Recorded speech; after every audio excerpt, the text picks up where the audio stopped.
आज जायचं होतं महाराष्ट्र शॉपिंग फेस्टिवल बघायला, कारण की आज तिथला होता शेवटचा दिवस म्हणून ऑफिसमधून लवकर निघाल. लवकर म्हणजे तरी 6 वाजले होते. म्हटलं चला आता आल्यानंतर फ्रेश होऊन मस्तपैकी निघाली. इतकं सुंदर होते गेल्या गेल्या एंट्री 3 वगैरे तर सांगूच नका. एंट्री पाहिले की असं वाटायला लागलं होतं किती सुंदर केलं आहे त्यांनी की सांगायचंच. आज शेवटचा दिवस असल्यामुळे त्यांचं चालू होतं पॅकअपची तयारी आणि माझी चालू होती खरेदी करायला जायची तयारी. म्हटलं चला आता तर आपल्याला घ्यायचंच आहे आणि बघूनही घ्यायचं म्हणून निघाल. मस्तपैकी गेल्या गेल्या एंट्रीला तर पहिलं होती बघा बघा ही भांड्याची मशीन. इतकी सुंदर मशीन होती की नाही असं वाटायला होतं घ्यावं म्हणजे आपलं एक काम तरी हलकं होईल. पण काय करणार आपल्याला तर तसली सवय नसल्यामुळे आपण घेऊही नाही शकत आणि आपल्याला आवडत नाही. मग काय इथे चालू होतं बघा कटिंगचं सगळं. कटिंगचं पाहिल्यानंतर इतकं छान वाटायला लागलं होतं की पटकन आपलं कोणतंही काम स्वयंपाकाचं म्हणलं की करता येतं. ते बघत बघत तसंच पुढे गेले. इतकं छान छान होते की सांगूच नका. हे डिशवॉश वगैरे इतकं सुंदर होतं ना. आणि त्यातली घेतली आपल्याला ज्या ज्या खरेदी करायची होती तेवढं खरेदी करून घेतली. खरेदी करताना असं होतं की हात काही शांत बसत नाही आणि कळतही नाही आपण किती खरेदी करतोय ते. म्हणलं चला आता हे करत करत चालूच होतं. आता इथं आल्यानंतर मी खरेदी करायला लागले तर एका वह्याचं चालू होतं. तर हे बघून खाऊन जावं म्हटलं. खाल्ले किती चिया सीड्स वगैरे इतकं सुंदर लावायला लागलं होतं की सांगूच नका. प्रत्येक ठिकाणी प्रत्येक वेगवेगळा स्टॉल लावलेलं होतं. प्रत्येकाचं वेगवेगळं काहीतरी होतं. कुणाचं मॉइश्चरायझर होतं तर कुणाचं काय ते सांगूच नका. आता हे घरगुती घाण्याचं तेलाचं होतं बघा. इतकं सुंदर होतं की त्यात कशाचंही तेल काढता येत होतं आपल्याला.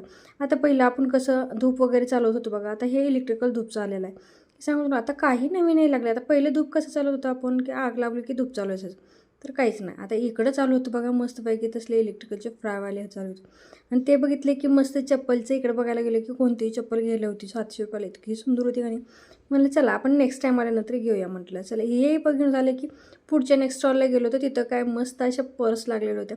आता लेडीजचं काय पर्स पाहिले की आपल्याला काहीच समजत नाही. पर्स बघून घेतले की तिथून गेले तर काय आयुर्वेदिक चालू होतं आणि इथून पुढे गेल्यानंतर इतक्या सुंदर डिकमणी होत्या की सांगूच नका. असं वाटायला लागलं होतं ह्या डिकमणी घ्यावं नको घरी जावं. का तर आपल्याला दिवाळीला माहिती आहे की किती सुंदर आणि असं त्या डिकमणीला पाहिल्यानंतर असं वाटायला लागलं होतं की कुठं तर मंदिरातच चालू होतं. तिथून पुढे निघाले की सगळं खवयीचं चालू होतं.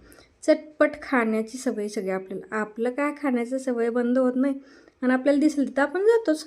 मग काय. मग काय तिथे केवी, आंबा वगैरे सगळे ड्रायफ्रूट्सचं ते हे केलेलं होतं. मग काय तिथे खरेदी केली मस्त आणि पुढे निघालो. पुढे निघाल्यानंतर होतं लोणच्याचं वगैरे.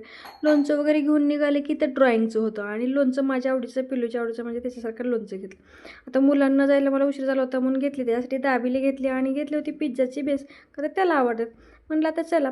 आता जायला उशीर झाला होता. वाजले होते 8 ते 8:30. आता मुलं तर वाट बघत होती. म्हटलं चला मुलांसाठी नाही तर कुणासाठी.